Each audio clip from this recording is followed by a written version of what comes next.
We are just sorry for the delay. Please go to cracku.in/live if you take part in today, if you want to take part in today's test.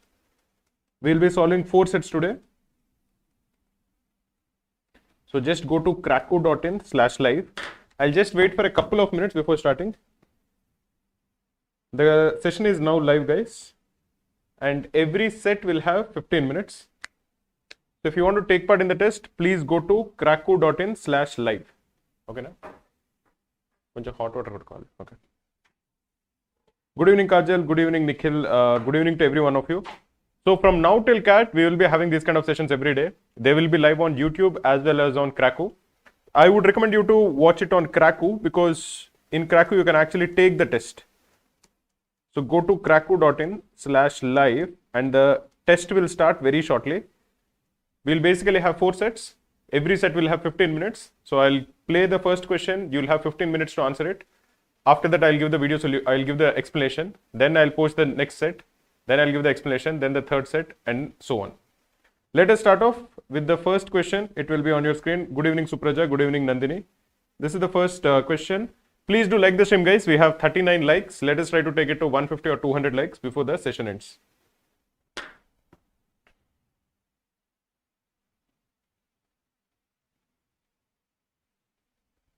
I know I'm in the middle.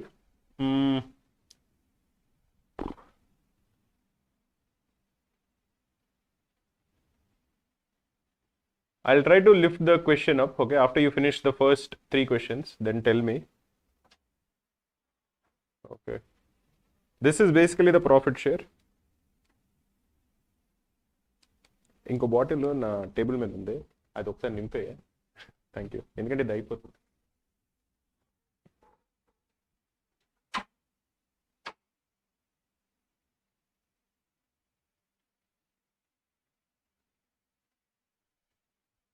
This is the profit share. I hope you can actually see the numbers. I am just trying to see. I think the numbers are visible. If you have any issue with seeing, let me know. Or you can just go to cracku.in/live. All of this is not needed. You go to cracku.in/live because I'm just a little worried that maybe I'm covering up some questions and all of those things. So just go to cracku.in/live and try to answer it. Please like the stream, guys. We have 180 people who are watching the stream live.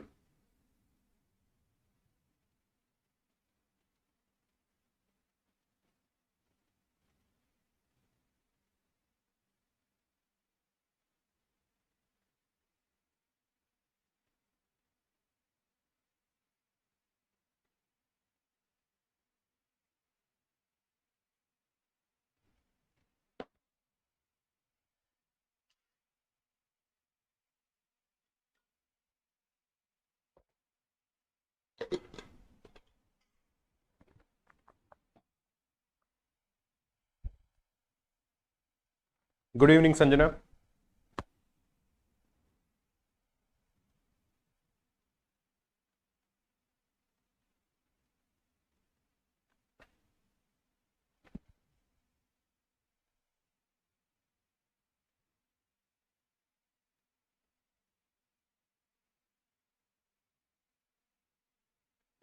Okay, Gayatri is saying expense ratio. Okay, I'll just take it slightly up. Okay. But now the pie chart will be slightly not visible. Darshit Chai saying, sir, any advice for slot 2 student? Yes, Gayatri, I hope you can see it now. Expense ratio is basically expenses divided by total revenue. Slot 2 students, I would feel they'll have to wait for some time. If you really ask me, again, I don't want to say anything, man. If I say one slot is better than the other slot, people will get nervous and all. It might affect them. So I don't want to compare any slots. I will just say that whatever slot you got, whether you like it or not, is the final slot. You can't change the slot. So you'll have to, if it is a good slot for you, good for you. If you like that slot, it is good. If you don't like the slot also, you'll have to just get adjusted to it. My advice for slot 2 students would be to not get very worked up or get very anxious about what the paper will be, what are the slot 1 students doing. All of those things, just don't think about it. Focus on your own particular slot And if you get any information, if there is any big change in the pattern and all, you will anyways get to know before you enter the examination hall. So modify your exam strategy accordingly. That is what my advice would be.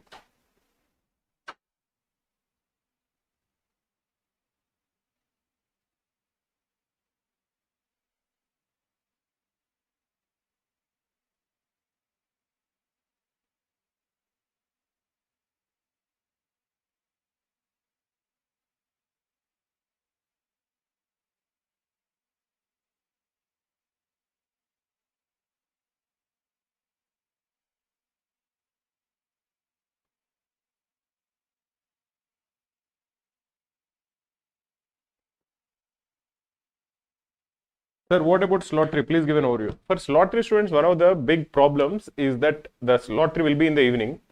It is at 4:30 p.m. and you have to be active till 6:30 p.m. So it is quite likely that just waiting for the examination to start might tire you out. And I have also observed that when you are waiting for slot 3, when you are thinking about the examination a lot, just by thinking a lot, you actually get tired. Because your mind is working from the morning till the evening. So when you're thinking, what kind of questions have come, this, that, all of those things, if you're doing it for a long time, if your mind is like really thinking, it will tire you out. So my advice for slot 3 students would be to just sleep or listen to music or just talk to your parents or something where you just keep your mind away from the examination till the exam actually comes. Don't get tired just by waiting.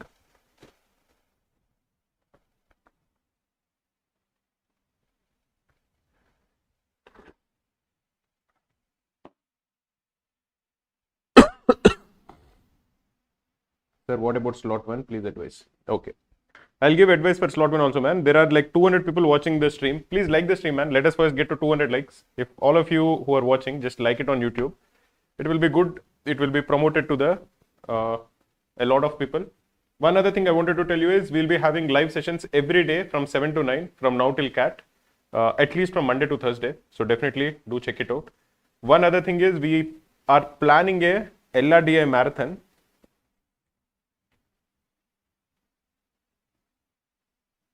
This Saturday, similar to the Quant marathon that we had. This also will be for 6 hours. This Saturday, it will be from 2 p.m. to 8 p.m. It will be taken by both Saili and me. So you should definitely plan it accordingly. LRDI marathon will be this Saturday from 2 p.m. to 8 p.m.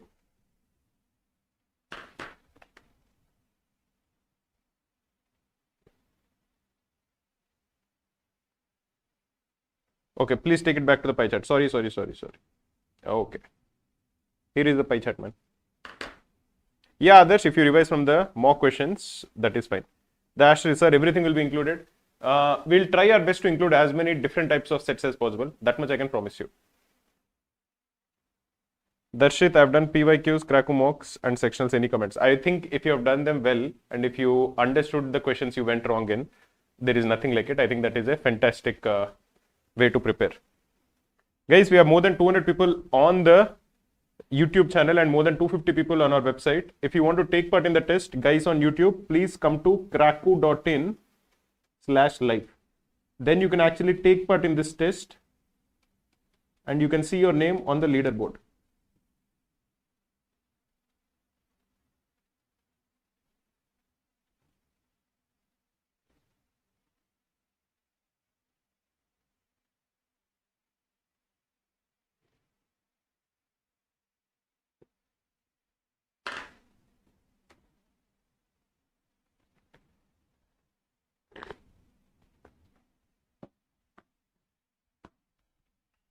Sir, I'm so much struggling in VARC section. My accuracy is getting low with every successive mock. Please guide on what to do to improve my scores. I would say in VARC, focus mostly on reading comprehension. It is possible for you to get a stable accuracy in RCs. VA, I think by its own nature, the accuracy in VA will fluctuate. But in RCs, it should stabilize. So don't worry or get panic or get nervous. Focus on one thing. In the next mock that you're taking, focus mostly on RC. Don't worry too much about verbal. Focus on RC and try to stabilize your scores in RC. That I think should be the first step. One other thing that happens is as the exam is coming closer, people will get nervous about the impending exam. and that will affect their performance.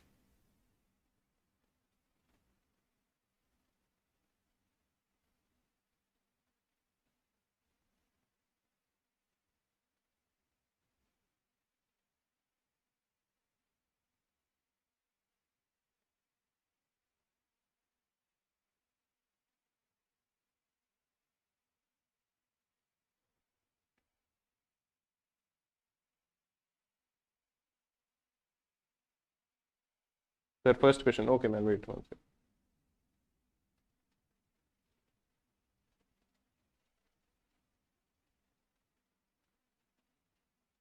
Leaderboard is not visible on my screen. I can switch on the leaderboard. It will be like this. Like for example, Nikhil, Mithil, both of them got 3 questions correct. I'll show the leaderboard after the time is over. Right now, focus on getting all the questions correct, guys.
Abhishek Rai, sir, I'm getting 36 to 40 in Cracku Quant sectional, but in full mocks, I'm getting 20 to 25 in Quant. What to do? I'm pretty nervous. I think in your particular case, maybe you're getting tired in full length mocks. By the time the Quant section actually comes, it is possible that you're already feeling very tired, so you're not able to perform up to the mark. So focus on improving your stamina and focus on ensuring that you're giving your best for the entire 2 hours.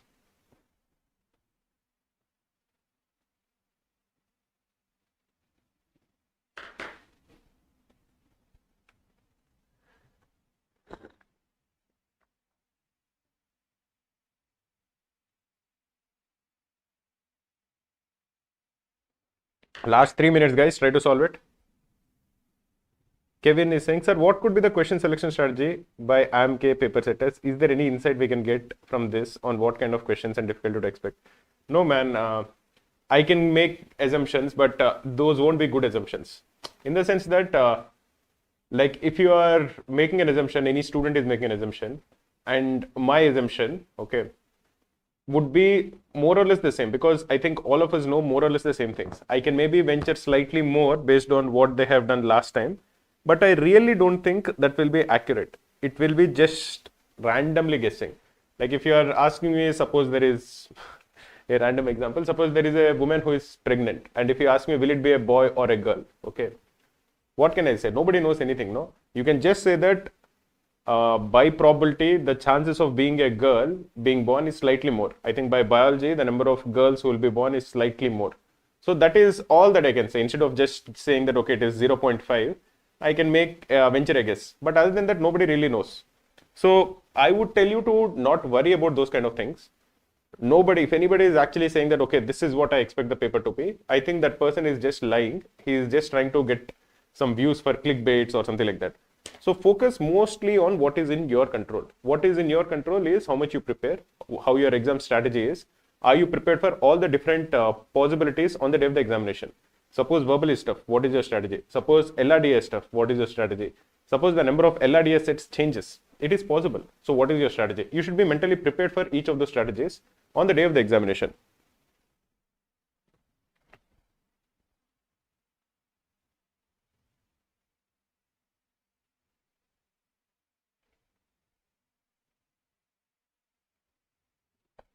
Okay, guys, we are 200 people watching the stream. Please do like the stream, guys.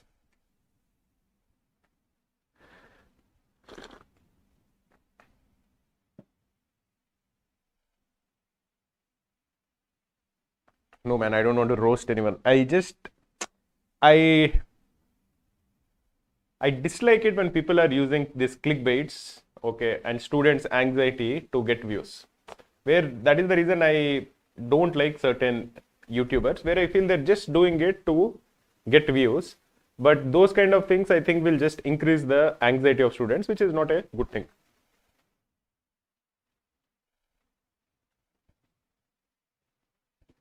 Kushal is saying the LRDI marathon will have PYQs. Most likely it won't have PYQs. Because if you want PYQs, you can actually search them on our YouTube channel. We have uploaded the LRDI PYQs for all of the sets.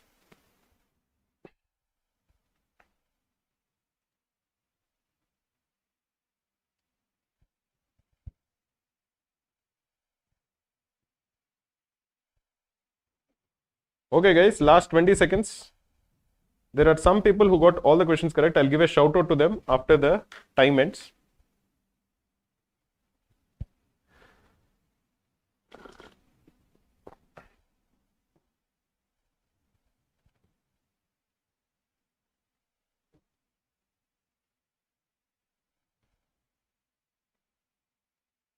Okay guys, the time is up.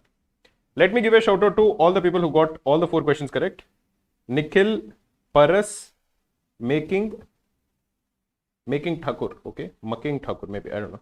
Neeraj, Tamanna, Advit, Riti, Saurabh, Mitesh, Mithil, and Srijan. 11 people got all the 4 questions correct. That is good to see, man.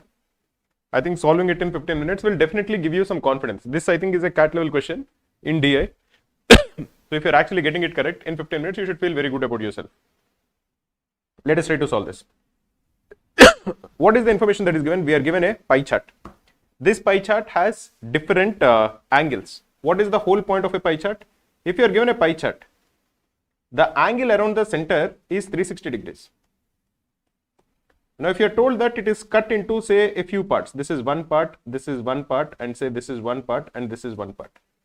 If this angle is, say, 36 degrees, what is being told is that if the total number of people or the total amount in this entire circle is, say, 10x, the amount in this will be 36 divided by 360 into 10x.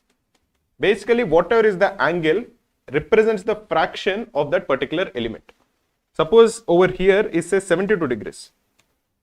Now, what is 72 divided by 360 degrees? It is 1/5. So, this part will contain 1/5. If it is 30 degrees, it is 36 divided by 360. So, this will be 1/10 and so on. That is how you should read a pie chart. In this particular question, what we are told? We are told that we have 1, 2, 3, 4, 5, 6. Okay. So, let me draw a, it will have, say, 6 rows. It will have this profit. It will have total revenue. I think maybe if I put 3, that should suffice. So here we are having, say, banking. Then we are having health. Then we are having manufacturing.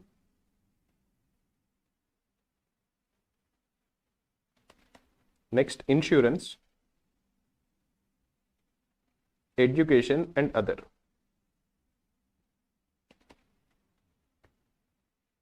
Now, what is the profit if you assume that the total profit is 100x? We don't know what it is. We just know the fractions. What do we know from a pie chart? From a pie chart, we can just calculate what are the different respective fractions. So, if you assume that the total profit is 100x, what is the profit from banking? The angle subtended by banking is 36 degrees.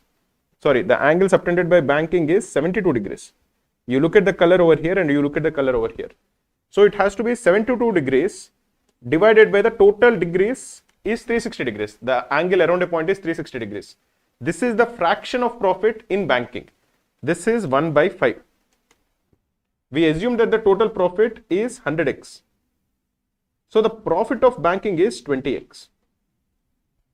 Next over here, we'll give the revenue. We'll put that this bar chart later. First, let us try to figure out the data that is given in the pie chart. Pie chart again is used to calculate the fractions of the profit. Next, we have health. Health is 54 degrees. I hope it was visible to you. So, What is the fraction of profit which can be attributed to health? It is 54 degrees divided by again 360 degrees. In a pie chart, remember you should always divide by 360 degrees. Whatever is the pie chart, the angle around that point, angle around the center is 360 degrees. So if this fraction is being subtended is 54 degrees, the fraction will be 54 divided by 360. What is 54 divided by 360? You can divide both of them by 9. So this is 6 by 40. That is 3 by 20. If it is 3 by 20 is the fraction, we assume that the total profit is 100x. So you multiply 3 by 20 into 100x to get the profit from health, which is 15x. Similarly, for manufacturing, it is 108 degrees. So you divide 108 divided by 360 and you multiply it with 100x. That will come to 30x. Next, again we have 36 degrees from insurance, which is 10x. Because 36 divided by 360 is 1 by 10. 1 by 10 into 100x is 10x. For education, this one, the angle is over here. I hope it was visible. It is 54 degrees. Again, 54 degrees by 360 into 100x. This will come to 15x. What is other? Other is over here, which is 36 degrees. So the profit is 36 divided by 360 into 100x. That is 1 by 10 into 100x, which is 10x. Just to ensure that we are not making any silly mistakes, sometimes it is a good idea to just total up all of them. If you are totaling all of them, you will get 20x plus 15x, that is 35x, plus 30x, which is 65x, plus 10x, 75x, plus 15x, 90x, plus 10x, which is 100x. This is something that we should expect because we assume that the total profit is 100x. If you are calculating the profit from all the different fractions, you should actually get 100x, which is what we actually got. Now let us read the line, this bar chart to get the revenue from each of them. From banking, the revenue is 1200 million over here. From health, it is 1000 million. This is the revenue. From manufacturing, it is 1500 over here. From insurance, it is over here, which is 900. From education, it is over here, which is 350. And from other, it is over here, which is 200. Now, what is given to us? We are given two fractions. One of them is profitability. One of them is expense ratio. What is profitability? Profit plus expense is total revenue. That is, we have expenses, we have revenue. The difference between these two is profit. Or profit plus the expense is total revenue. This is understood. Profitability is profit divided by total revenue. Expense ratio is expenses divided by total revenue. Just as a matter of understanding, what is the value of profitability plus expense ratio? The value of profitability plus expense ratio will be profit plus expenses, this is in the numerator, divided by total revenue. Like many of you are saying, this will essentially be equal to 1 because profit plus expenses is equal to total revenue. So profitability plus expense ratio, the sum of these two is equal to 1. That is something that we should understand. With this done, let us go ahead and answer the questions that follow. Yes, Shaurya, Mrinal, all of you, both of you got it correct. The expense ratio of banking plus health sector is approximately what percentage of the expense ratio of manufacturing and insurance sector? We are looking for the expense ratio. Now, we don't know the expenses. If you look at the table that we put, we have the profit, we have the revenue. We don't have the expenses. So, we'll first calculate the profitability and subtract it from 1 to get the expense ratio. Because like we just discussed, profitability plus expense ratio is 1. We can calculate the profitability. From that, we'll subtract that from 1.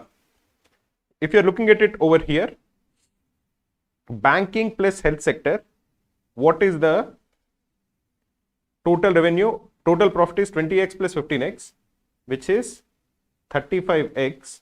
This is the total profit. divided by the total revenue for banking and health sector. This is 2200.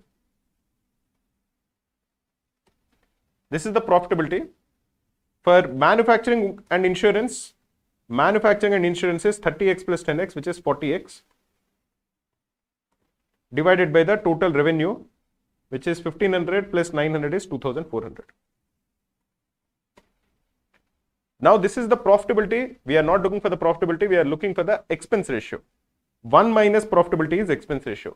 So the required expense ratio for banking and health sector is 1 minus 35x divided by 2200. Now for manufacturing and insurance, the expense ratio is 1 minus 40x divided by 2400. Now this is something which we can't simplify. It depends on the value of x. We are not cancelling anything, x is not getting cancelled. So the correct answer for this is it cannot be determined. As long as we don't know what is the total profit, we can't calculate the expense ratio. Let us look at the next question. If the expenses of health sector as a percentage of the expenses of insurance sector is 80%. For health sector, what is the total revenue? Total revenue is 1000. From that you subtract the profit. Profit is 15x. This will be the total expense of health sector. What is the total expense of insurance sector? Again calculate the total revenue of insurance. It is 900. From that subtract the profit. Profit is 10x. This has to equal 0.8. This is what is given. We can calculate the value of x. You can just cross multiply. 1000 minus 15x is equal to 720 minus 8x. Or the value of 7x is equal to 280, or the value of x is equal to 40. Once you know the value of x, what is the total profit of all the sectors combined? The total profit is 100x. That is what we assumed. If the value of x is 40, the total profit will be 100x, which is equal to $4,000 million, which is option C. Let us look at the next question. Which sector has the highest expense ratio?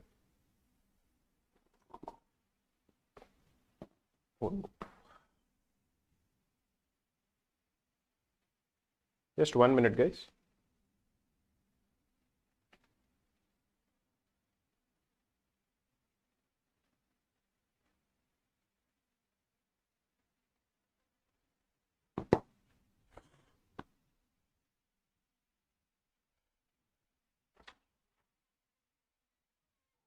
Okay.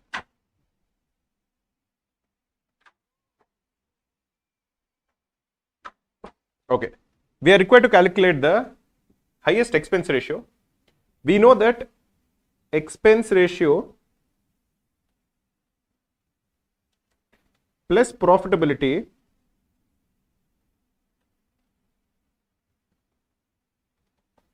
is equal to 1. We know this.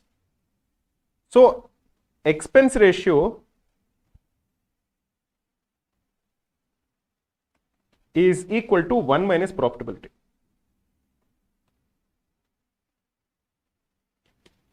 If you are looking for the highest expense ratio, because this is 1 minus profitability, you want the lowest profitability. So what we are required to calculate is which of them has the lowest profitability. That is what we'll try to calculate. What is the profitability for banking, health, manufacturing and insurance? Sir, can't we directly equate 20x is equal to total revenue and from... No, we can't equate that, because what do we know about 20x? We assume that x is equal to total profit, we assumed is 100x. So we can't really infer anything on the basis of it. Anyway, coming to the lowest profitability, what is the profitability of banking? For banking, the profitability is 20x divided by 1200, which is equal to x by 60. What is the profitability of health? Profitability of health is 15x by 1000.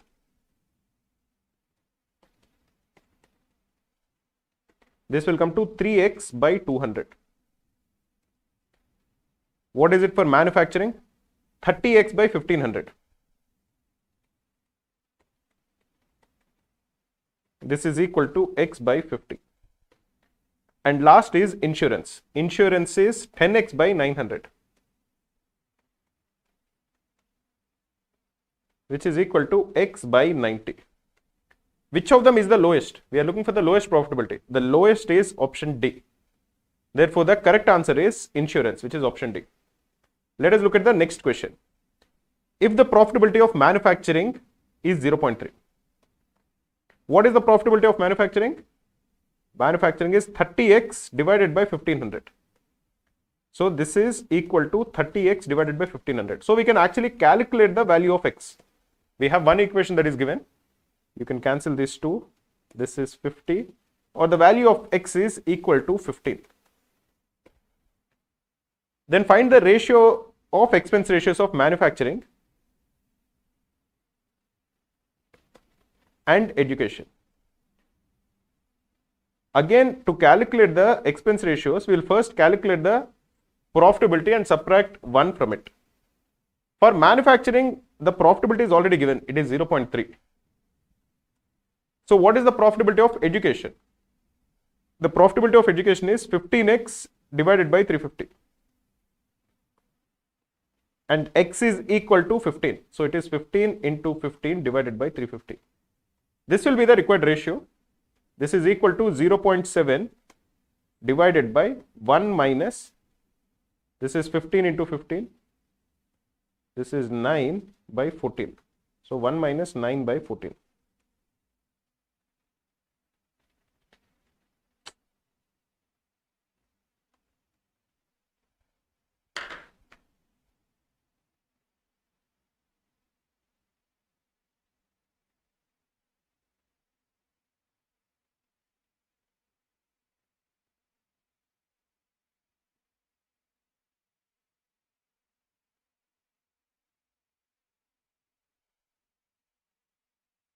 I think the pen is only working till here. So let me write it here. So this is 0.7 divided by 1 minus 9 by 14, which is 0.7 divided by 5 by 14, which is 9.8 divided by 5, which will come to equal 49 by 25. So the answer for this question is option A. Okay guys, let me post the next question.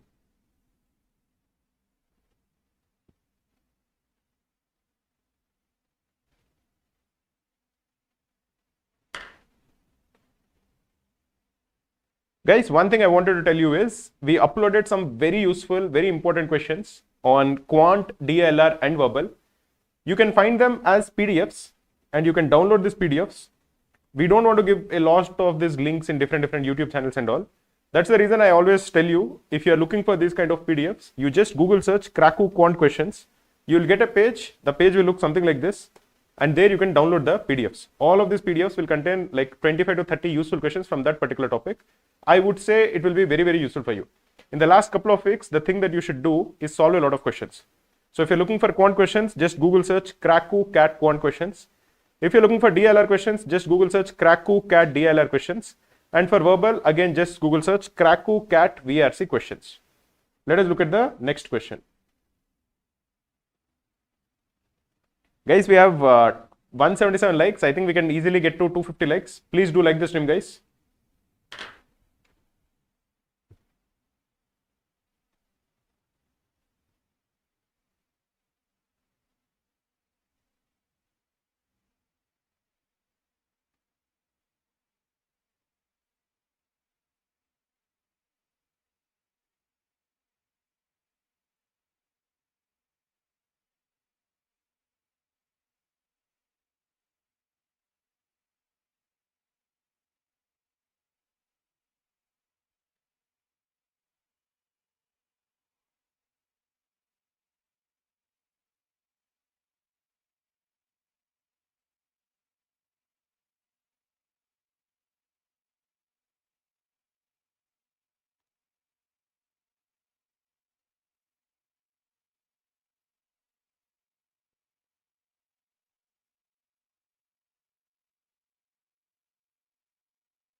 Somebody is saying, do we always assume an unknown in pie chart as 100x? When and how do we assume it? Basically, when you're putting a variable like x, you can assume it to be anything. You should not assume it to be 100 because then it can change. But if you're assuming it to be 100x, that is a variable. So based on the value, x can change. So you can always assume it to be 100x.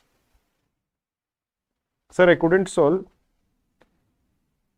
I could not solve more than one set in dash cat LRDI. I'm under pressure, thinking it will continue in cat exam also. See, basically you should be motivating to yourself. You should, because things can always go wrong. So if you're worried about what can go wrong, can this go wrong, can that go wrong, it will always feel that way. What I would recommend you to do is just don't think too much about what the result will be, how you'll perform on that day. Focus on what you can do right now, today. Make a list of all the things you want to do or all the things that you want to solve from now till the day of the examination. Do things that are in your control. How many mocks you want to take, how many questions you are going to solve, how many videos you want to watch. So all of those things, plan and try to do those things. They are in your hands. So try to do that. You will feel more confident. If you are thinking and if you are just letting anxiety win, it won't be a good way in which you will spend these 2 weeks. Aksh, expected difficulty of CAT 2025? No, man. I don't know that. I just gave some weird, weird example. I don't know, man. I don't know. Nobody knows.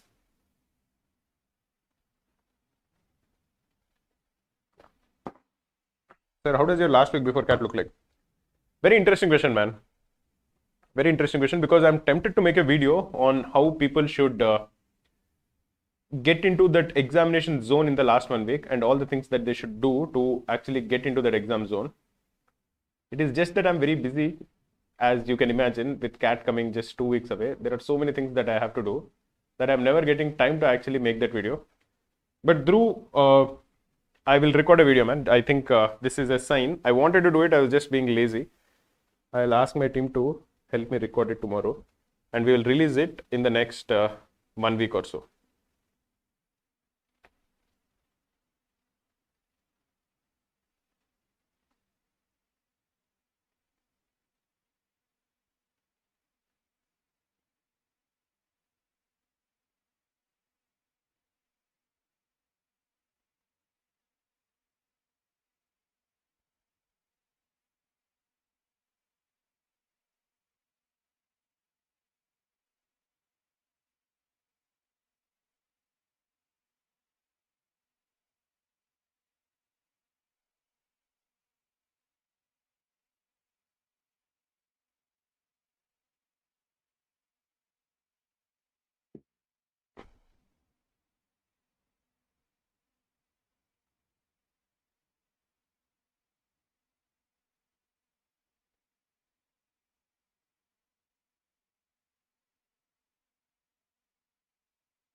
Nandini Gupta, yeah, slot-wise tips and tricks, we'll release it in the last 3-4 days.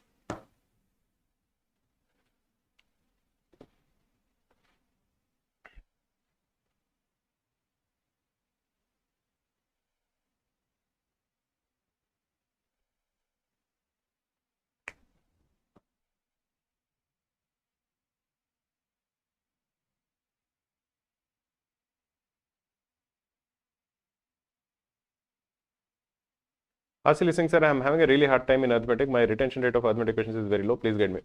Hasil, if you want my advice, it will involve a lot of work, but it will definitely help you. I would recommend you to watch the 200 arithmetic questions video that we released, I think 2-3 weeks back. If you want, we'll post a link to that.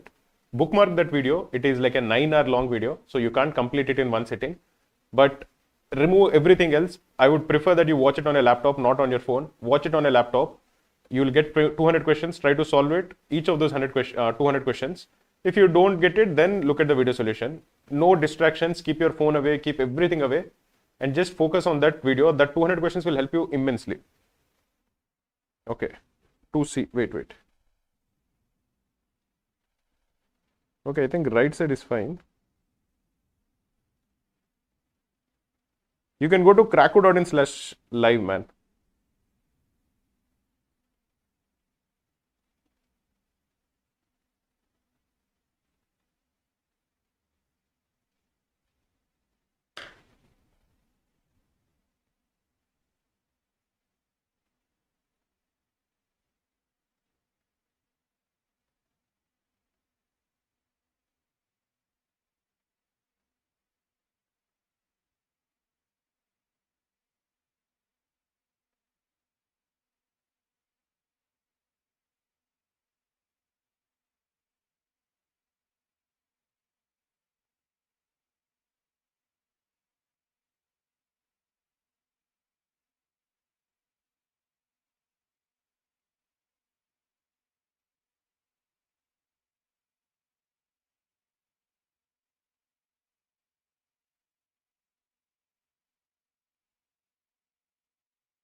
Hasil, I'll complete 200 questions in 4 days or 50 each. Hasil, if you complete those 200 questions and you understand those 200 questions and they're not tough questions, I'm sure you will be solving at least 2 to 3 questions more on the day of the examination, which is 5 to like 6 to 9 marks more. I think that will be priceless. The point is improving is not tough, man. You have to just put in that effort. It is not tough. You have to just put in that effort consistently and you will see progress. Sir, is there any playlist? Okay, we'll post a playlist, man, for Quant. I think my team will post a playlist for the must-watch things in the last 2 weeks.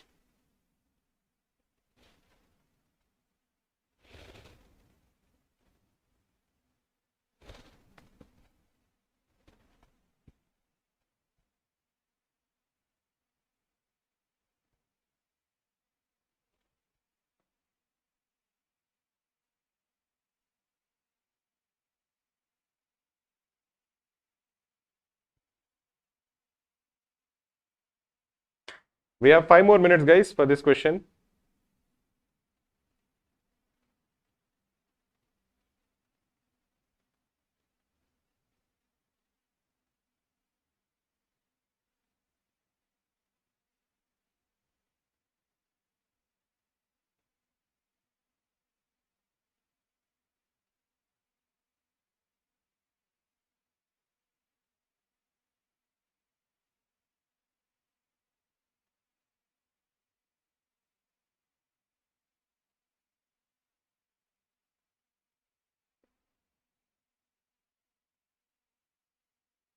Yes, Saksh, many of them are PYQs.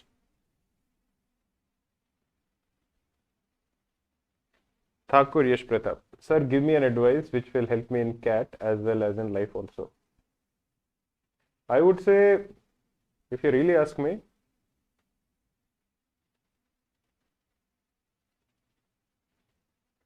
see, my advice mostly will be,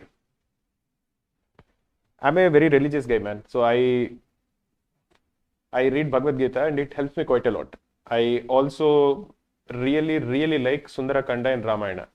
So if you really want to have like peace of mind or like have composure when things are tough or when there is a lot at stake or there's a lot of pressure, I would say read Sundarakanda. It will really help you. But again, I'm a pretty religious guy, so I like those kind of things. So if you are also similar to me, I would say it will help you quite a lot.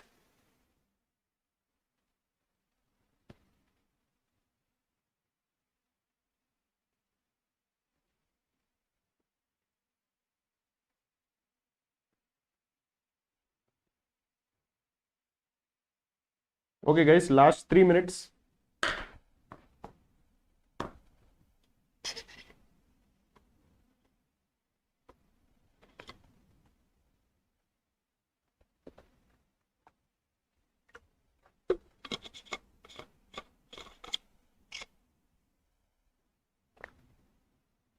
Devesh Vijay is saying too much calculation intensive. I know it is, but it is not that bad, man. It is basically just filling one table and then you'll get all the questions correct. I would actually say if this kind of a question comes in the examination, you should feel very happy because it has some calculations, but you have a calculator.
Vaishnavi, this is the second set. It is nearly over the time. Last 1 minute.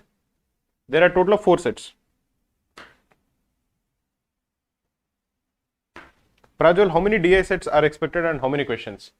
I would say nobody knows. That is the first thing. And you should take my expectations or my guesses with a pinch of salt. But I expect 1 DI set to come out of 5.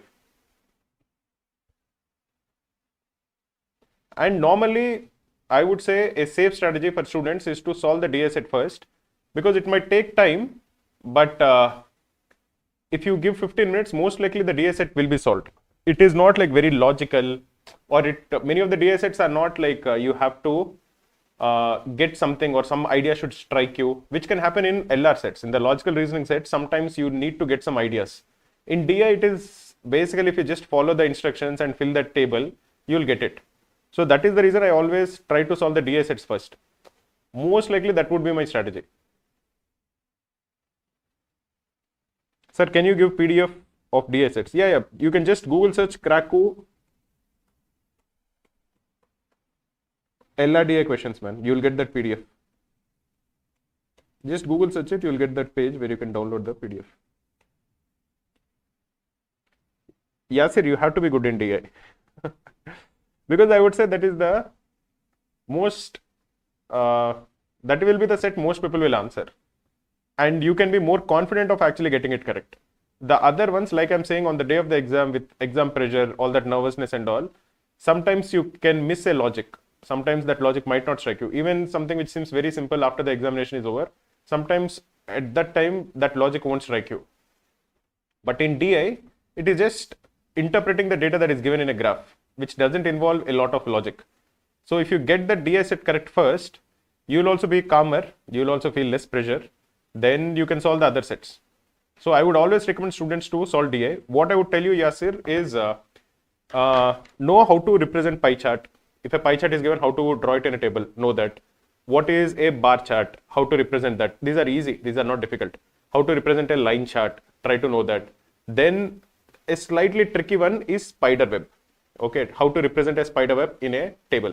Know these things. Most likely, if you know these things, you should be able to get the DI correct. Okay, let us get this question done. I think the time is up. Yeah. Only 3 people got all the questions correct. Nikhil, Advait and Mitesh. Let us get started, guys. So in this, basically, we are given that there are 4 companies, 1, 2, 3, 4, and there are 5 countries, A, B, C, D, E.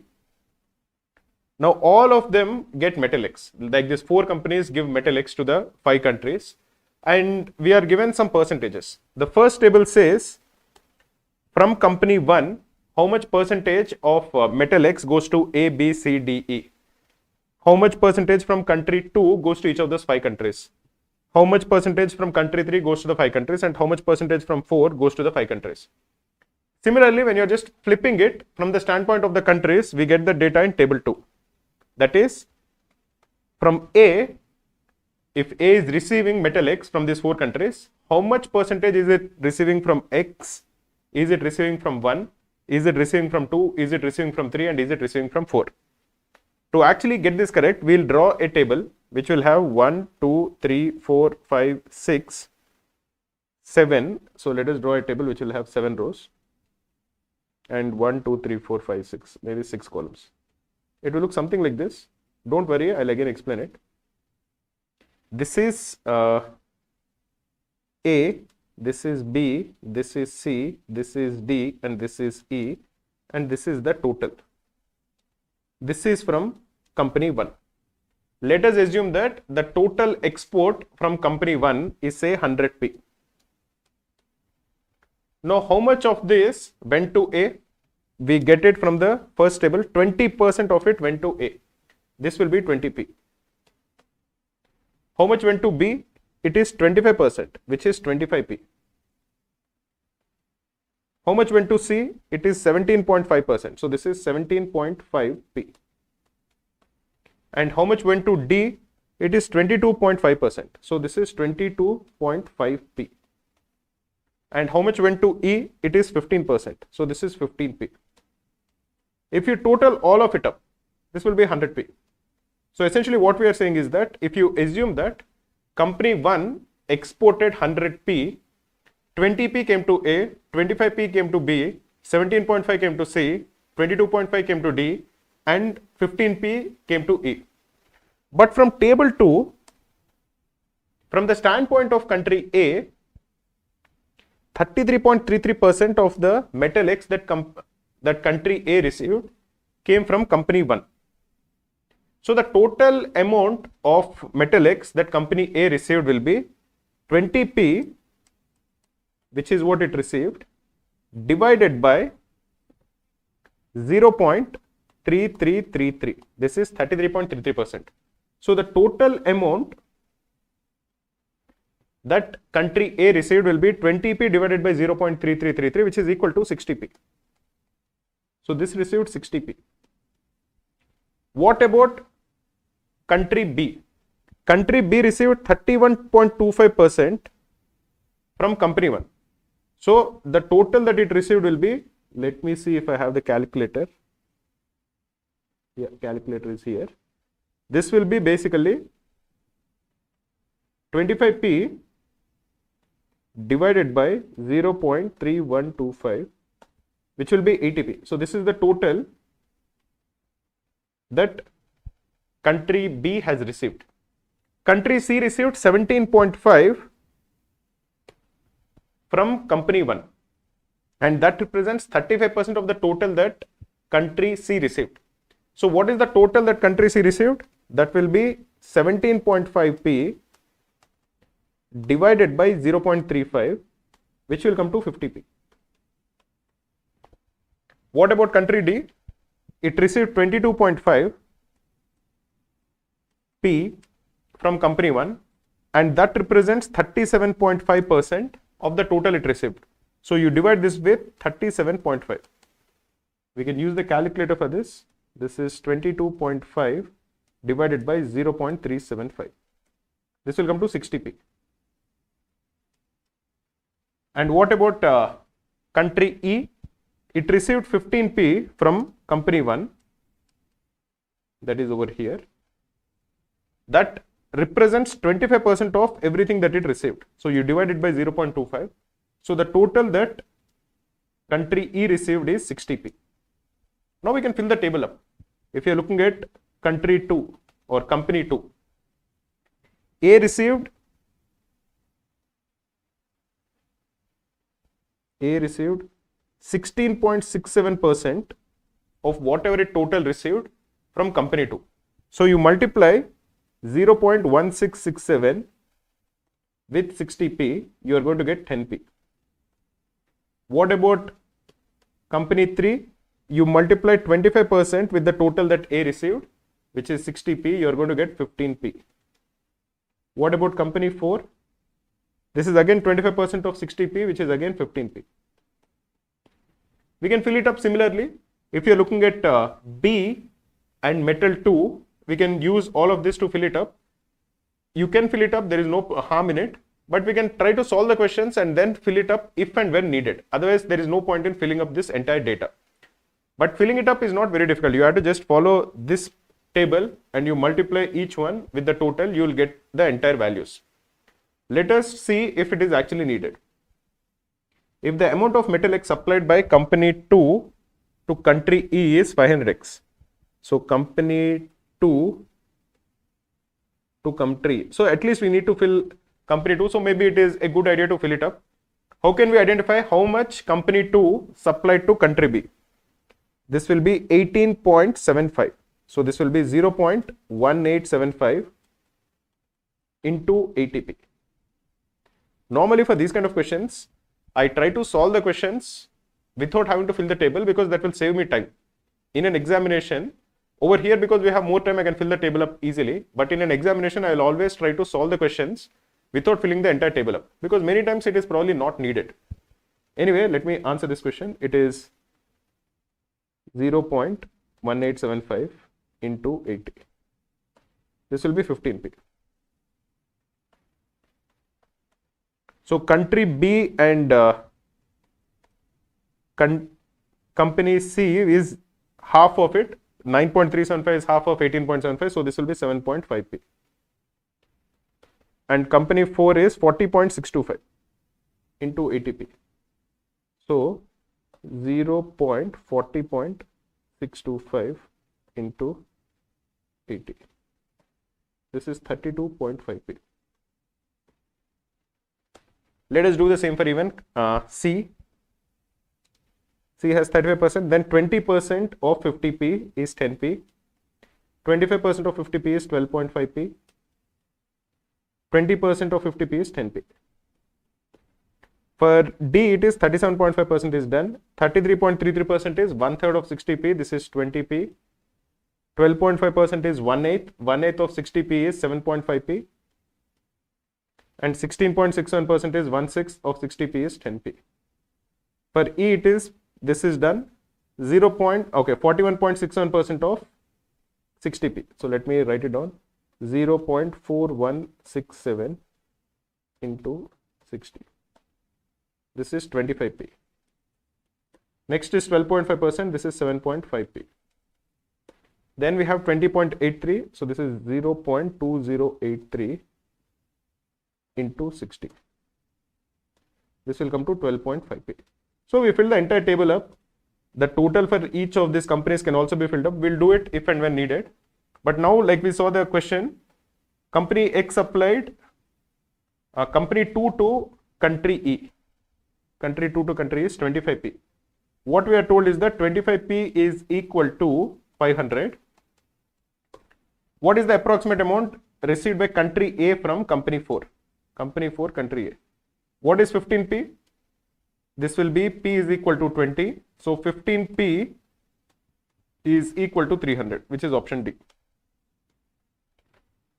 Again, this is the same, country 2 to company E, that is 25p is equal to 500, or the value of P is 20. Find the approximate received by country B from all the companies. Country B received 80p. P is equal to 20. So 80p will be equal to 80 into 20, which is equal to 1600, which is option A. Total liquid requirement of country C is 1000 liters. So 50p is equal to 1000, or P is equal to 20. What is the liquid X requirement of country D? What is the value of 60p? 60p will be equal to 1200, which is option B. Total supply by country 4 is 1000. What is country 4? We have to total it up now, like we thought. Now we have to do it. 15 plus 10 plus 10 is 35.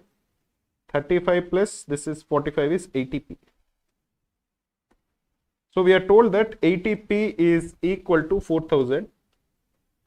Then what will be the total supply of country 2? What is country 2? This total 10, 15, 25, 35, 55, 25 is 80p. Country 2 also is 80p. So both of them are the same.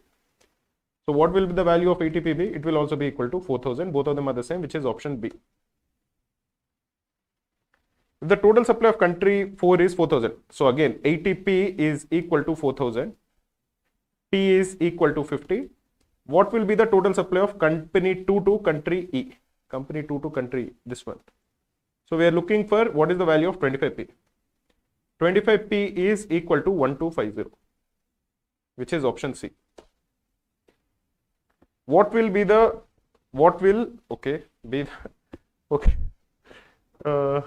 this seems odd. What will be the value of N by M? Just give me 1 minute. I'll just send it to my tech team because this is not loading properly.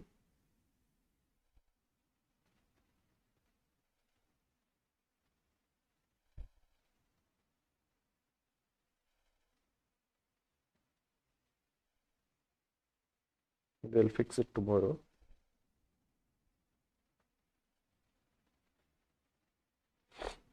We are required to calculate the value of N by M. What is N and what is M? N is amount of X supplied by company 1 to D. Company 1 to D is 22.5p. What is the value of M? M is over here. 4 to country E. 4 to country E. This is 12.5. So the value of N by M is 22.5 divided by 12.5, which is equal to 9 by 5. This is equal to 1.8, which is option D. Okay, it has loaded properly for you, but in this screen it is not loading, which is fine. Sir, I ended up using too many variables. Could you explain how you got the value of P for all? Okay, I'll just quickly explain that. So basically what I did is very simple. I assumed that the total export of company I is, or company 1 is 100p. This is what I assumed. So from company I, how much is exported to country A? That is 20% of it, which is 20p.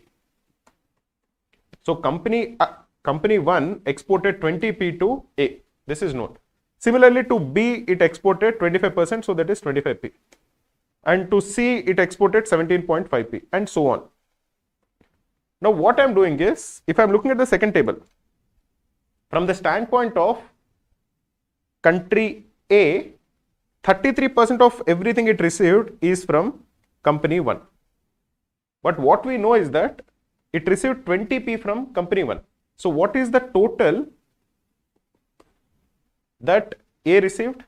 The total A received will be 20p divided by 0.333, that is 33.33%, which will come to 60p. Similarly, I can identify what is the total received by country B, because country B received 25p from company 1, but that accounts for 31.25%. So if you divide 25p divided by 31.25, you are going to get 80p. This is the total amount that country B received, and so on. Okay guys, one thing I wanted to tell you is, in the last couple of weeks, if you are looking to take free mocks for CAT, you can just Google search Cracku CAT mock test. The Cracku free mocks are taken by, I think, around 20,000 people, and all of them have detailed video solutions. These questions are actually pretty similar to what came in CAT 2024. So all the mocks were based on CAT 2024, that difficulty level, which I think will be a very good way in which you can test yourself. Definitely do check it out. In addition to it, if you're looking for the previous year's papers, just Google search Cracku CAT previous papers. You'll go to this kind of a page. You can take each of those papers in a test format. You can take CAT 2024 slot 1, slot 2, slot 3. Each of these particular sections, LRDI or Quant or verbal, you can take them as a sectional. This is very useful, again taken by tens of thousands of students. You should definitely check it out. If you want the link, just Google search Cracku CAT previous year's papers.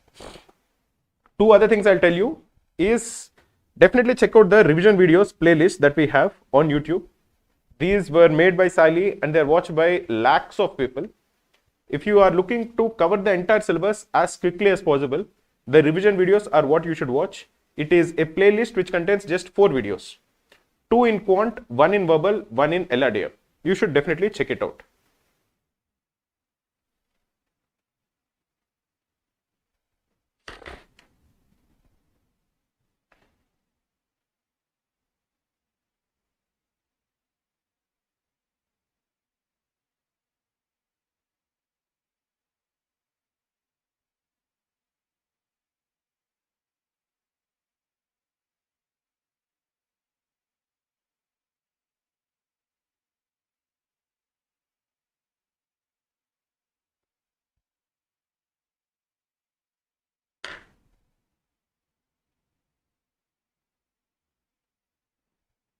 Shruti Singh, sir, at this point, should we completely rely on PYQs?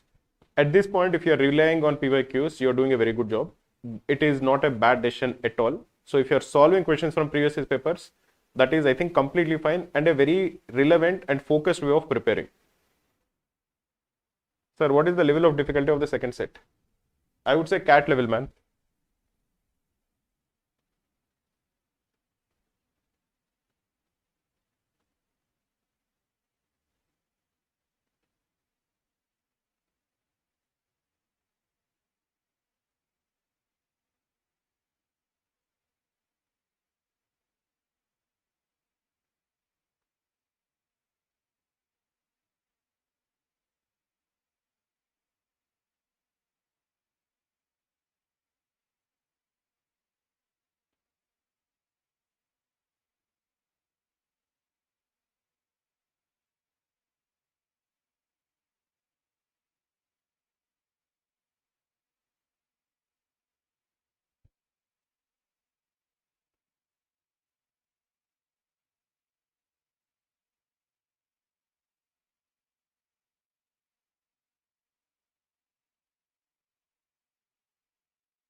Shruti Singh, sir, what can I do other than previous papers?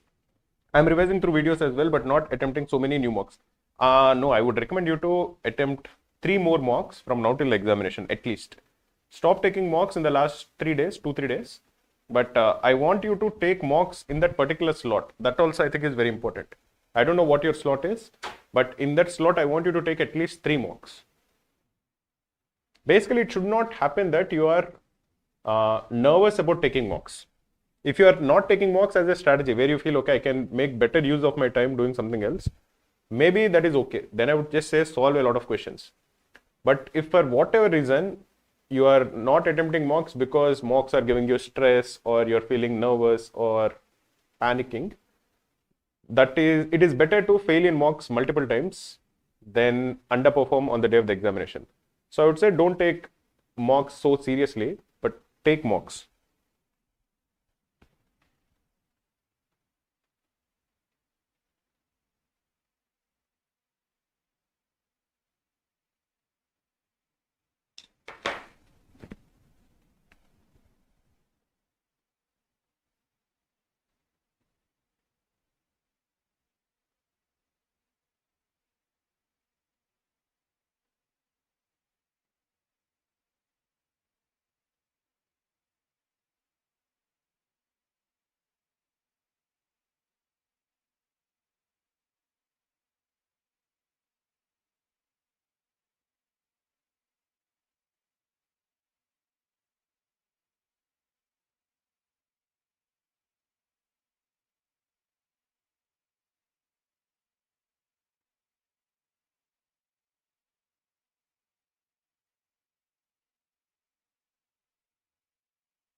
Okay, thank you so much.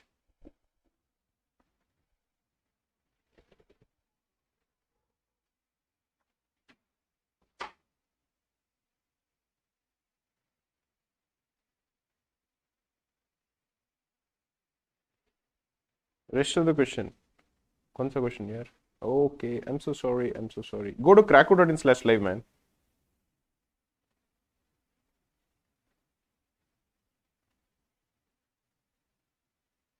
Okay.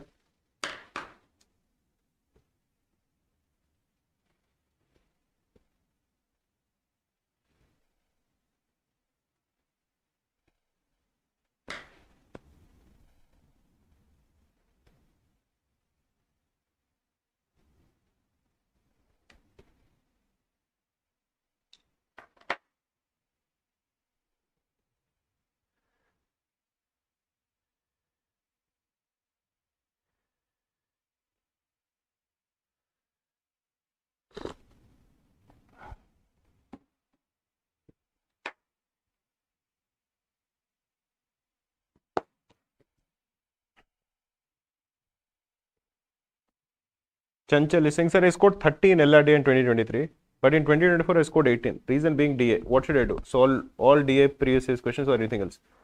I think solving all previous year's papers DA is the first step. Please do that. Once you do it, I think you will feel a lot more confident. Then you can attempt some LRDI sectionals.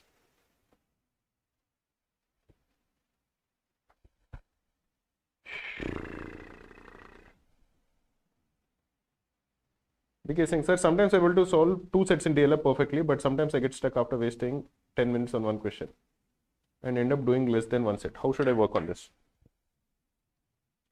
I would say you should be able to tell yourself that it is okay to get stuck in 1 set, but you should know what set to attempt next. So what I do for this kind of situations is I scroll through all the 4 or 5 sets before starting any set. So I have a priority order in my mind that, okay, I'll first attempt this set, then this set, then this set, then this set, then this set. So even if the first set I get stuck for whatever reason, I am not very nervous. I try to immediately go to the next set and I know which set to attempt next because I've already seen all the sets once. That ensures that I'm not very nervous. This I would say is maybe slightly easier than CAT.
This is an easy set, Aditya. That's right.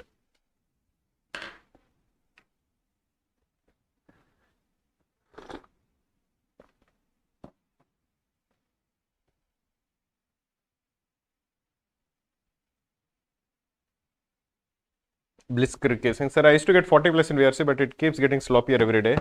I got 15 today with one entire easy RC wrong, almost every day with few other easy questions. What should I do? Don't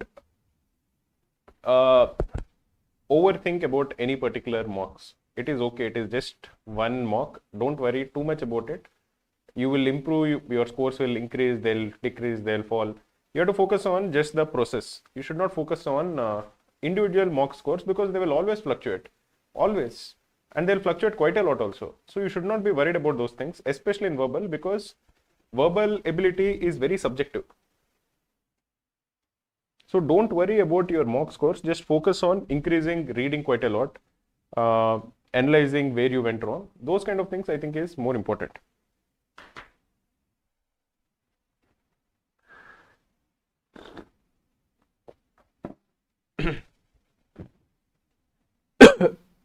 Aditya Mulani, I would say fill all the colleges. I know applying for colleges costs money. I know that, but it will give you a lot of peace of mind. So I would say apply for all of them. It will cost some money, I know, but on the day of the examination, you will feel more relaxed. Even because of that, if you perform slightly better also, it is worth it. So I would say definitely apply for MDA. Apply for all the colleges you want to join.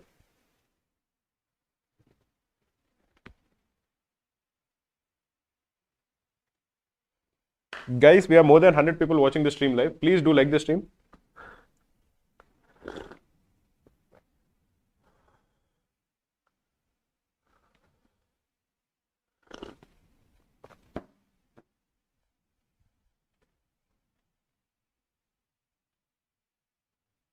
Percentage change in consumption in April as compared to March. Consumption in April, how much did it change as compared to the consumption in March? Maybe we could have worded it better, but that is what it means.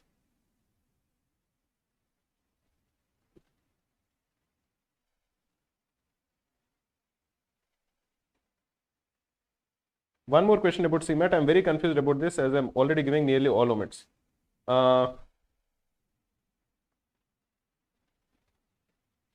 Let me see how much time is left. So basically, I'll tell you one thing, okay? Again, it might sound like I'm advising you to spend a lot of money, but I would say taking examinations is always useful. Always useful. The more examinations you take, the better your exam handling will be. Your composure will be on the day of the examination. So I would say definitely take CMAT, because it is an easier examination as compared to CAT, but just the process of actually going to the examination center, taking the paper with all of those people is going to ensure that you are calmer when you're taking these competitive exams. So in the long run, I think it will be happy. It will be good. If you do well in CAT, all of this is immaterial. If you do well in CAT, whether you take CMAT or not doesn't matter. Whether you take anything else or not doesn't matter. But just the process of doing the right things, which is applying for all the colleges, is a good thing to do. Applying to all the examinations is a good thing to do. Taking all examinations very seriously is a good thing to do. So if you do all of these things, on the day of the examination, on each of these examinations, you will feel less pressure on yourself. Naik is saying, if I practice from Cracku playlist of top questions, is it enough? I would say if you solve those questions, you will probably in the last 2 weeks, that is a very good way of using those 2 weeks. Let me put it that way. Okay guys, time is up. Let us try to solve this question. Basically over here, we need to figure out what is the inventory and consumption for each of the months. We have January, February, March, April, May, June, July, August. So let us draw a table. It will first have the month name, then the number of units bought, then consumption percentage, consumption and inventory, maybe 5 columns. We'll have 8 rows.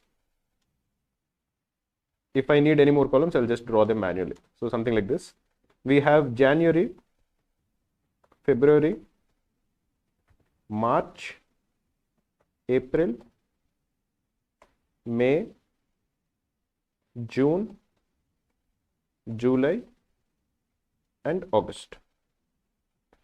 What is the number of units bought? That is given in this particular bar chart. It is a very simple bar chart. Number of units bought.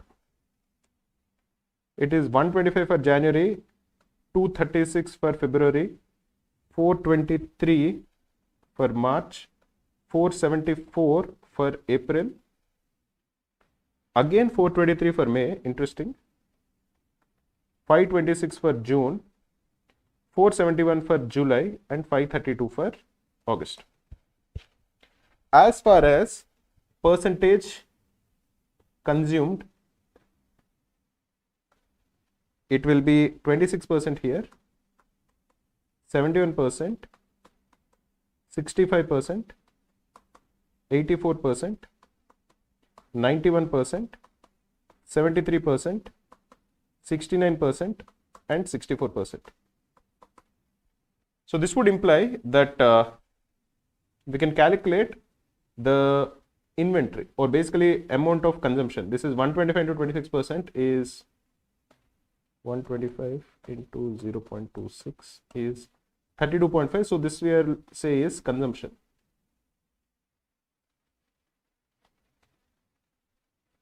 And here I'll put inventory.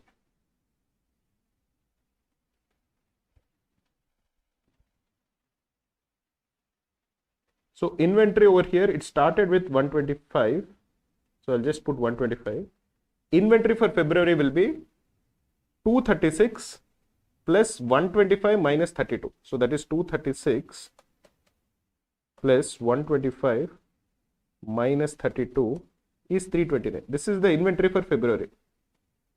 And how much of it is consumed? 71% of it is consumed. So you multiply it with 0.71. You are going to get 233.59, which is 233. Just 1 minute, guys.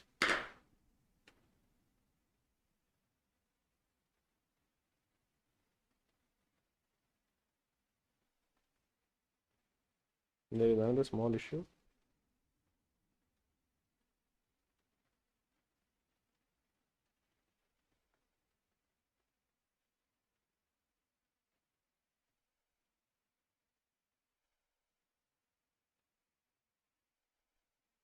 Okay.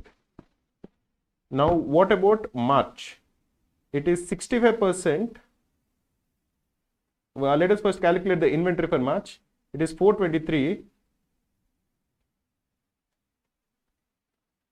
plus 329 minus 233.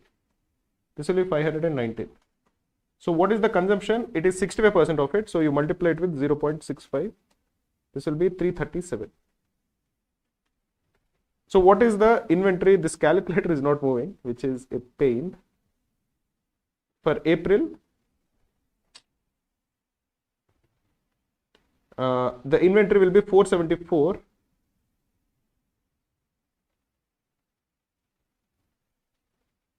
plus 519 minus 337. It is just a simple formula, which is 656. You multiply it with 0.84.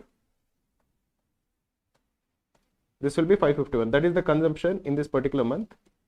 So 656 minus 551 is 105. You add it to 523, you are getting 528. 423. What is 528 into 0.91? 528 into 0.91 is 480. So we have 48 more here. 48 plus 526 is, I think, 574. And 574 into 0.73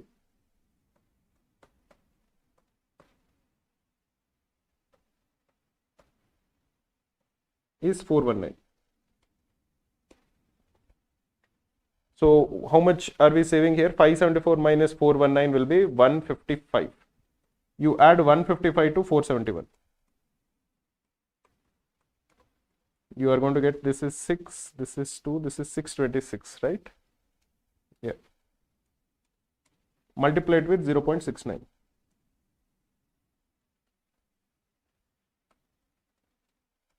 This is 431. 626 minus 431 is 195. This is the extra.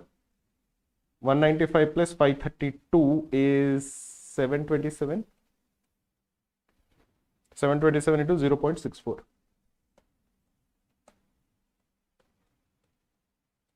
This will be 465. So we fill the entire table up. It is just a lot of calculation. Let us start answering the questions. Which month witnessed the highest inventory?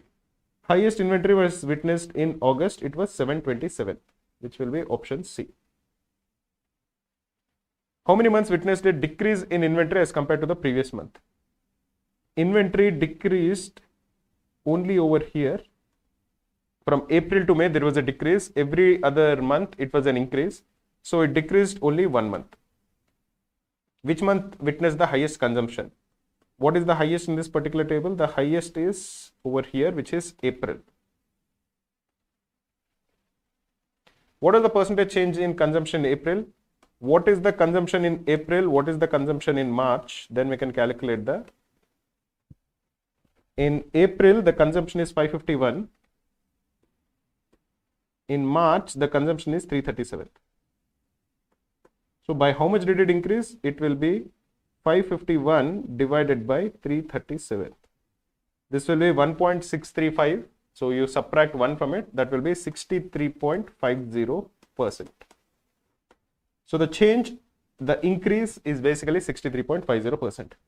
So this we will learn in inventory management. That is true, but it is not very difficult to actually learn it. One other thing I wanted to tell you guys is a good way to revise all the formulas is by downloading the Cracku formula PDF. It's a very nice PDF. It consists of all the PDFs from all the important topics like arithmetic, average, algebra, linear equations, quadratic equations, geometry, all the formulas that are there in geometry like tangent secant method, volumes, okay, triangles, right angle triangle, circumcenter, incenter, all of those formulas are given in one PDF. This PDF is downloaded by lakhs of people. I would recommend you to just Google search Cracku formula PDF, download it, and go through all the formulas, at least 10 to 15 formulas every single day. Similarly, for the free study material that we provide, you can just Google search Cracku CAT study material, and you'll get a page with all the material that is available in one page. Let us look at the next set, guys. Sri Hari Rajeshwar, we will be doing 4 sets. This is the 4th set. Try to solve it.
No, it is not in the order, Nayak. That is the point. We need to figure out which one is which process.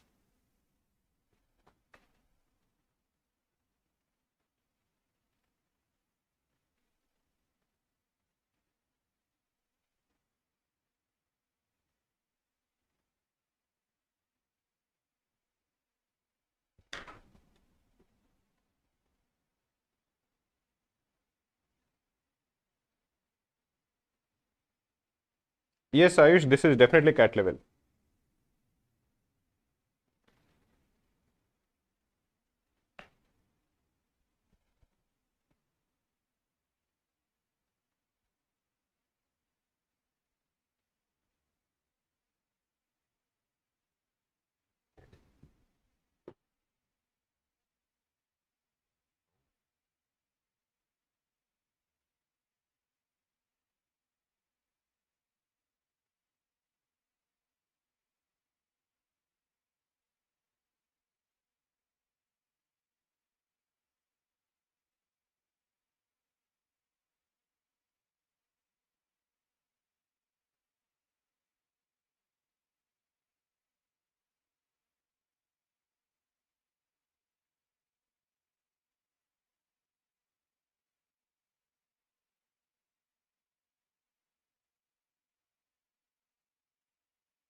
Himanshi, sir, how do you rate level of set 3? I think it is an easy set, easier than cat, the third set.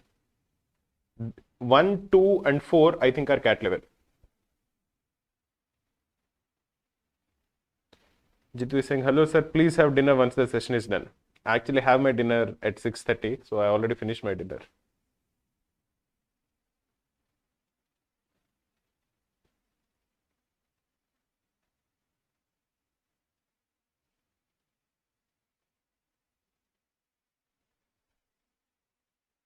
Shivani Muthu, I'll give you a clue. Basically, I'll just explain it off. You have to figure out which process is which one. That is the crux. You can first identify. If I give a clue, it will First, you have to figure out which one is, I think, process 3. That I think can be found out. Then you'll get process 1. Then 5, 4, and 2 you'll have to figure out.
Okay, guys, last 3 minutes.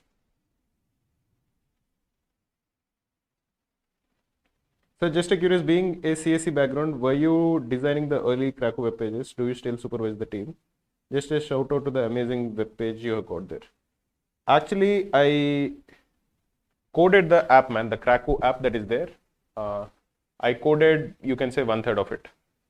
And my tech team, basically my friend, who is the co-founder of Cracku, he coded the remaining 2/3. So in the Cracku app, I think I did like some 20 to 30% work.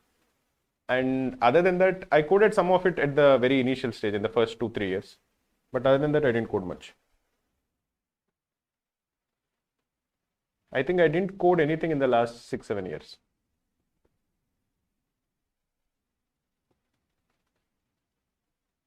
But basically, being from a CSE background, it is easy to discuss the models, like how should the tables be, how should they be interlinked with each other. So that architecture, I think I'm part of some of the meetings, but not a lot.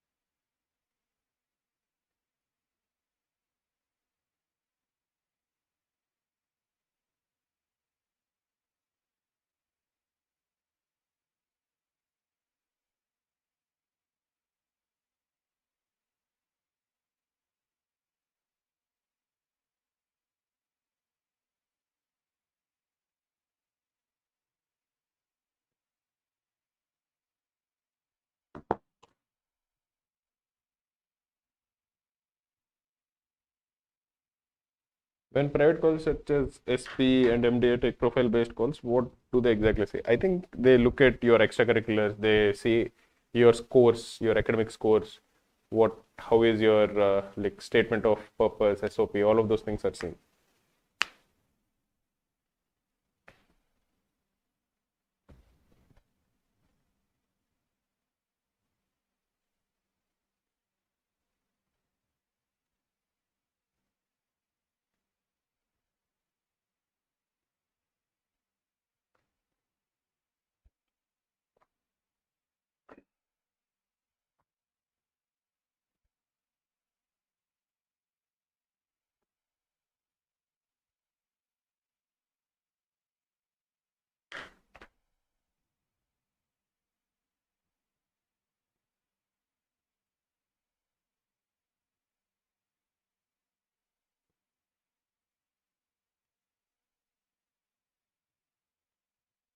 Sir, can you tell us how many students are enrolled in Cracku in a year?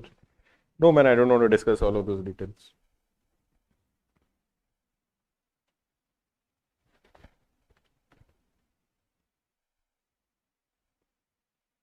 Okay, guys, let us get started. So if you're looking at it, the manufacturing cost is given, number of units manufactured is given, total manufacturing cost also is given. So let us first draw a table. The table will have 1, 2, 3, 4, 6 rows and 4 columns. It will look something like this. This is manufacturing cost per unit. The first one is 51, second one is 28, third and fourth we don't know, fourth one is 31.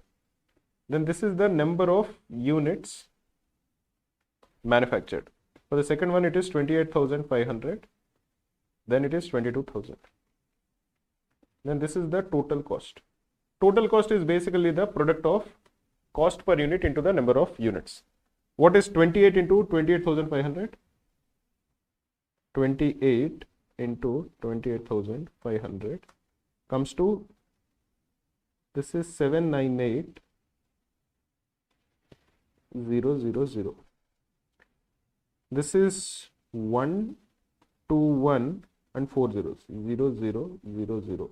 So we can actually figure out what is the cost per unit. You just divide 1, 2, 1, 0, 0, 0, 0 divided by 22,000. This is 55. So the cost per unit of this one is 55. For the next one over here, it is 1,449,000.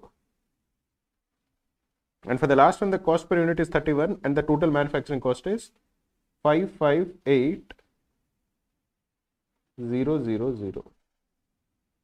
So you divide 558,000 with 31 to figure out the number of units that are sold, which is 18,000. So if you think about it, we have filled a lot of the table. For 3 rows, we have completely filled it. We just need to fill out some of the others. Okay, the first row and the fourth row, we have something to fill. Let us look at the information that is given and try to use it. The number of units manufactured for process 5 is 3,000 more than process 2. So number of units manufactured of 5 is 3,000 plus process 2. If you're seeing the number of units manufactured, we have 28,500, we have 22,000 and we have 18,000. None of this is differing by 3,000. So we have 2 blanks also. So right now we can't infer much from it. Let us look at the next one. The number of units produced in process 3 was 7,000 more than the number of units manufactured in process 4. So number of units manufactured in process 3 is 7,000 more than the number of units manufactured in process 4. Again, if you look at the units, we have only 3 units. There are 2 blanks. None of the units that are actually present are differing by 7,000. So we can't again infer anything from this. Let us go to the next one. Manufacturing cost per unit of process 4 is the 4th highest. So if you're looking at the cost per unit, that is this column. The first column we left it blank because I wanted to fill the process. Once I figure out which process it is, I'll fill it in that particular row. In the cost per unit, we'll have something will be the most expensive. Some other process will be the second most expensive. Some process will be the third most expensive. Some process will be the 4th most expensive and some process will be the 5th most expensive. We are told that manufacturing cost per unit of process 4 is the 4th highest. So this will be the 4th process.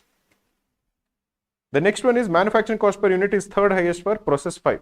So this will be the 5th process.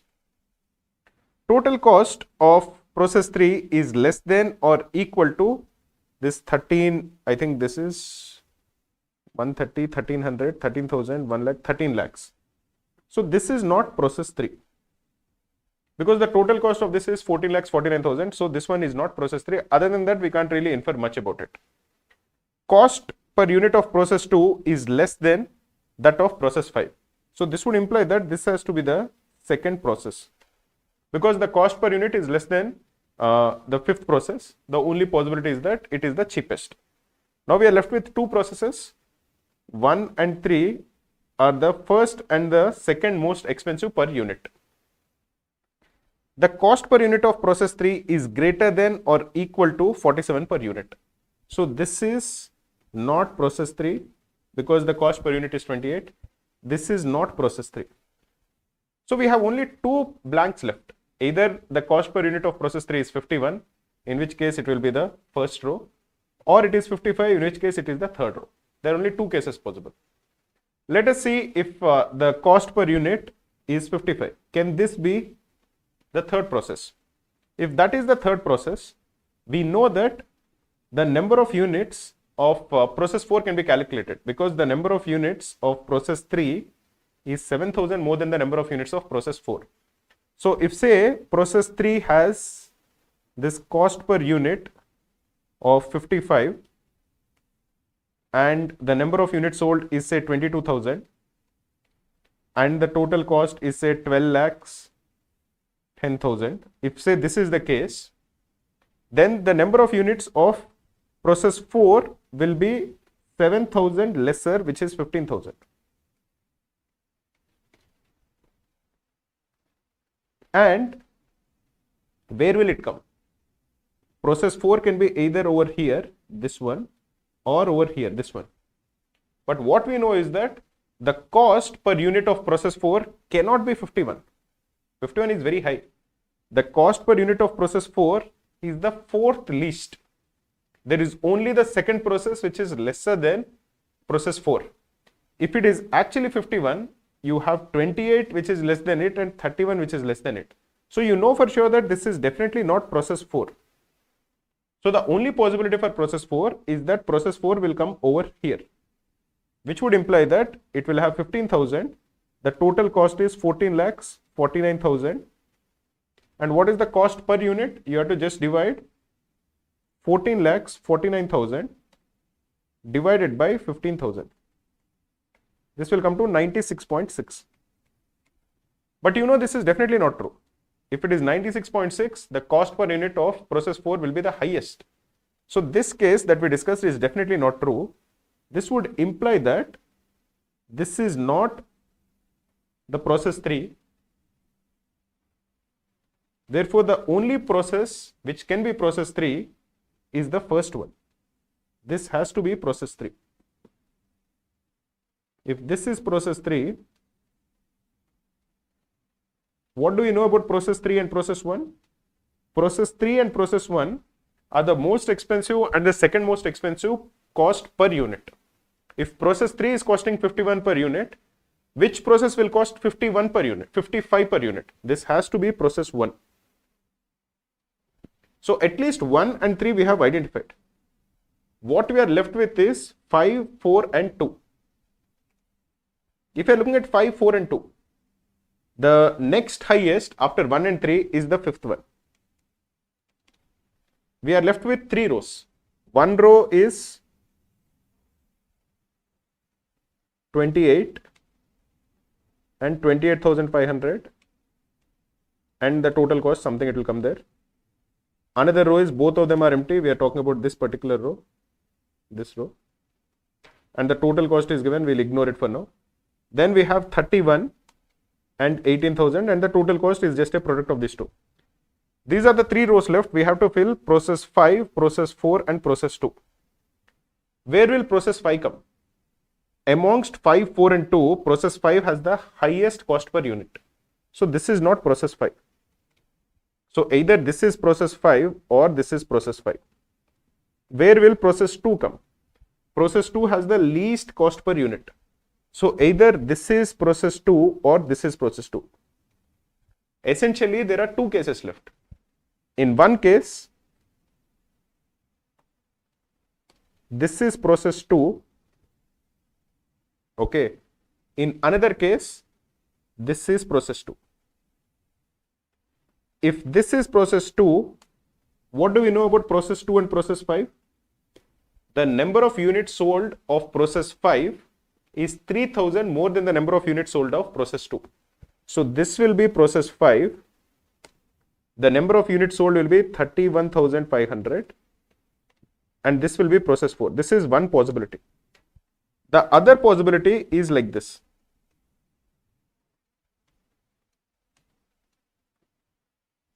We have 28 over here, 28,500 over here and we have 31 over here. The other possibility is that, let me clear this.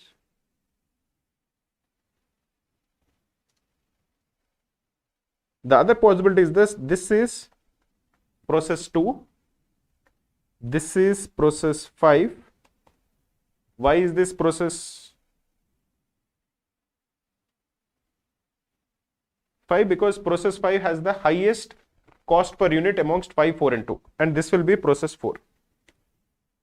Now we know that this is 31 and this is 18,000.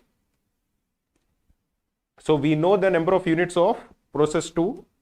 From this, process 2 has 3,000 less than process 5, so this will be 15,000. We know the total cost it has taken, it is 14,49,000. So what is the total cost per unit of process 2? It will be 14,49,000 divided by 15,000.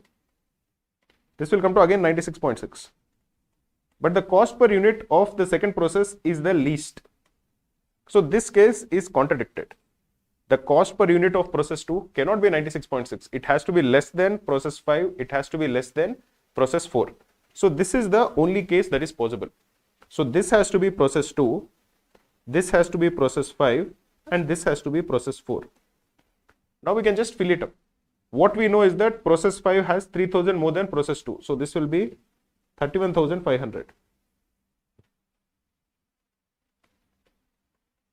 And therefore the cost per unit can be calculated. It is 14,49,000 divided by 31,500, which will be 46. Similarly, for process 3, it is 7,000 more than process 4. Process 4 has 18,000, so process 3 has 25,000. And the total cost will be 25,000 into 51, which will come to 12,75,000. Let us go ahead and answer the questions that follow. How many units of screws were manufactured in process 4? Process 4 manufactured 18,000.